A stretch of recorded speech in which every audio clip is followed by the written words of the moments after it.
La puissance de la charité et de l'hospitalité.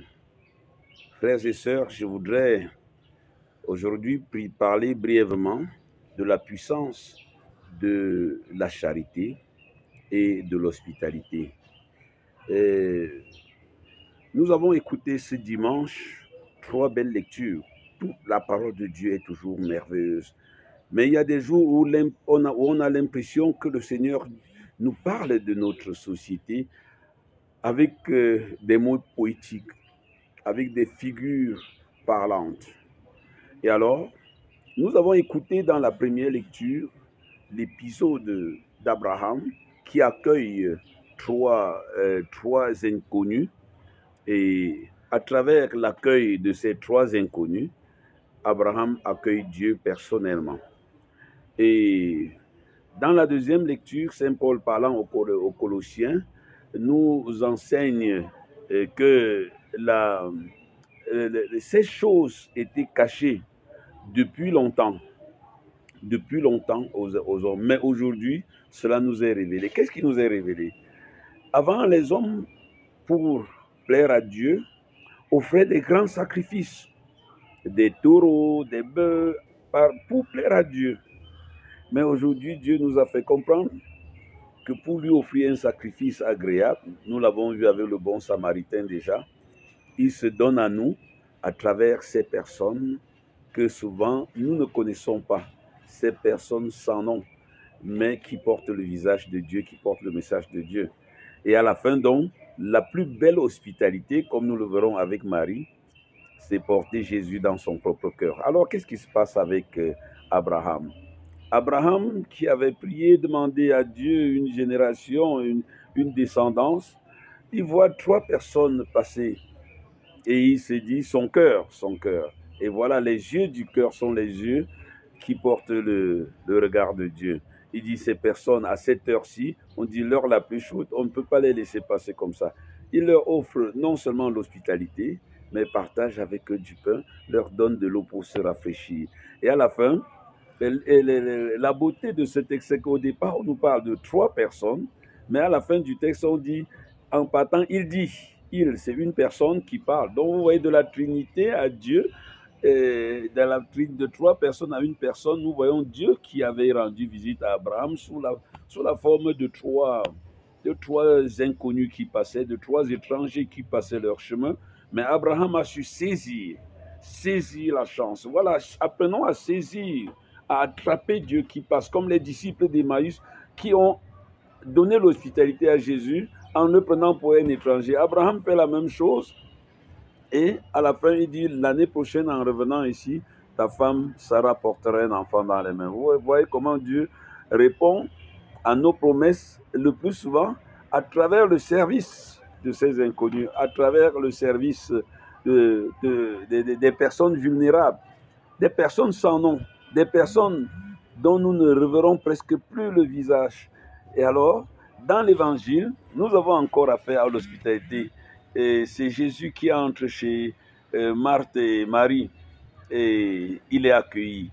Nous avons célébré l'année de la famille. La beauté d'une famille, la joie d'une famille vient du fait de pouvoir accueillir Jésus dans la famille, de pouvoir lui offrir une place dans la famille, de pouvoir faire venir Jésus. Et il y a deux personnes, Marthe et Marie. Nous parlons souvent très superficiellement de Marthe. Qui est Marthe? Marthe est une grande contemplatrice de Dieu.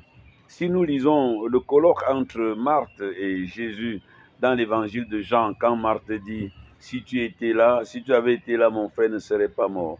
Après, il dit « Je crois ». C'est très beau. Donc, ne donnons pas à Marthe l'identité qu'elle n'a pas. C'est une grande contemplatrice. Mais ici, au moment d'accueillir Jésus, il y a deux attitudes.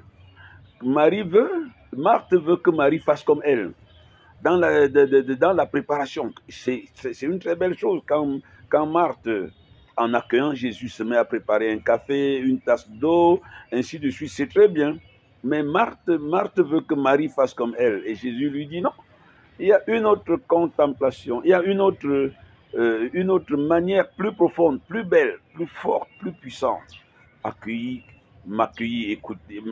Jésus dans son cœur. Parce que quand on accueille Jésus dans son cœur, on apprend à voir le monde comme Abraham, on apprend à poser les gestes qu'Abraham a posés, on apprend à regarder, à écouter le monde avec les yeux et les oreilles du cœur, et à toucher les hommes avec les mains du cœur. Et là, le miracle se produit, et là, la bénédiction de Dieu arrive. Chaque fois que vous rencontrez des inconnus, des personnes qui ont besoin d'un service devant vous, sachez que Dieu se donne à vous. Dieu vient vous rendre visite. Dieu veut vous donner la bénédiction. Mais le plus souvent, nous entrons dans nos calculs. Nous avons plus faim que, nous sommes plus fatigués que, nous avons plus de problèmes que, alors nos problèmes, on ne peut pas faire cela. Mais, alors, Marthe voulait donc que Marie fasse comme elle. Mais Jésus lui dit, la plus belle hospitalité, c'est d'abord de m'avoir dans le cœur. Autrement, l'action devient activisme. Il y a beaucoup de personnes qui font du bien, mais sans avoir Jésus dans leur cœur. Mais très tôt, on entend ces mêmes personnes commencer à dire, je fais du bien, mais on retourne en mal, on me retourne en mal. Si vous faites du bien, parce que Jésus est dans votre cœur et parce que vous voulez vous connecter à Dieu, n'attendez pas votre récompense des hommes. Quand vous faites du bien, après vous lamentez que les hommes vous font du mal. Tu voulais que le bien que tu fais à Dieu, que ce soit les hommes qui te récompensent? Non. Abraham avait offert cette hospitalité et Dieu lui a parlé. Il ne demandait rien à ses passants. Et Marthe voulait que Marie fasse comme elle. Mais il y avait donc d'abord la présence de Dieu, l'hospitalité qui est prioritaire. Et frères et sœurs, ne passez jamais une journée sans laisser Dieu entrer dans votre cœur. Commençons la journée même souvent par là. Et ça nous permet de voir le monde avec les yeux de Dieu, de les toucher avec les mains de Dieu, d'écouter avec le cœur et avec les oreilles de Dieu. Et là, le miracle s'opère, non seulement pour ceux à qui nous rendons service, mais aussi et surtout à nous, parce que Dieu fera la bénédiction. Ne disons jamais que je fais le bien et c'est le mal qui revient, parce que Dieu ne pourra jamais tourner ton bien en mal. Les hommes le feront, mais ils ne sont pas Dieu. Les hommes t'insulteront, les hommes ne te seront pas reconnaissants. Mais ce n'est pas eux que tu faisais. Et l'activisme, donc, c'est travailler, c'est faire du bien comme si on faisait un investissement en attendant le retour. Et alors, Jésus nous fait comprendre que la meilleure hospitalité, c'est d'abord la connexion à lui. Écouter sa parole nous donne ce réflexe d'écouter le monde avec ses oreilles, de parler avec sa bouche, de réfléchir avec son cœur.